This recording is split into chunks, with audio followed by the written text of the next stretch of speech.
દુનિયાના સૌથી અમીર વ્યક્તિ ઇલોન મસ્કે એવું નિવેદન આપ્યું છે કે જેને લઈને અમેરિકામાં રહેતા લોકો આશ્ચર્યચકિત તો થયા છે પણ ચિંતામાં મુકાઈ ગયા છે.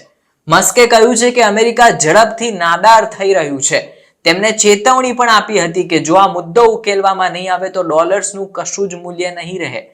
ઇકોનોમિક ટાઈમ્સના અહેવાલ પ્રમાણે જોવા જઈએ તો આગામી દિવસોમાં યુએસ કરન્સી ડોલરને મોટો ફટકો પડી શકે એમ છે, કારણ કે અમેરિકા ઉપર દેવાનો બોજ સતત વધી રહ્યો છે.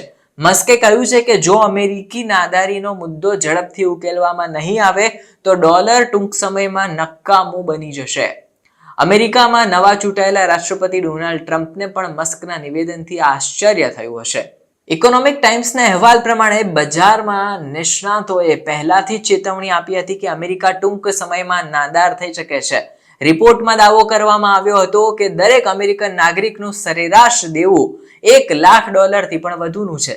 આ એક ચિંતાજનક આંકડો છે. જો જરૂરી પગલાં લેવામાં નહીં આવે તો આમાંથી બહાર આવવું ઘણું મુશ્કેલ બની જશે. ઇલોન મસ્ક અને ડોનાલ્ડ ટ્રમ્પ વચ્ચેની મિત્રતા કોઈનાથી છુપી નથી. મસ્કે ચૂંટણીમાં ટ્રમ્પને ઘણું સમર્થન આપ્યું હતું.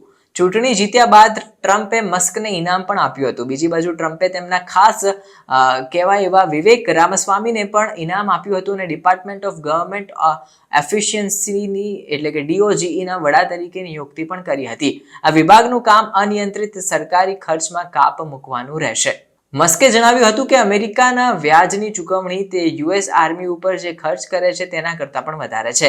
તેને તેનો મોટો મુદ્દો પણ ગણાવ્યો. મસ્કે એવા પણ દાવા કર્યા હતા કે વધુ પડતો સરકારી ખર્ચ ફુગાવાનું કારણ બને છે. આનો શક્ય તેટલો જલ્દી ઉકેલ લાવવાની જરૂર છે, નહીંતર ટૂંકા સમયમાં ડોલરની મજબૂતાઈ નોંધપાત્ર રીતે નબળી પડી જશે. આવી સ્થિતિમાં ટ્રમ્પ મસ્કને ખુલ્લી છૂટ આપી શકે છે જેથી કરીને અમેરિકાને નાદારીથી બચાવી શકાય.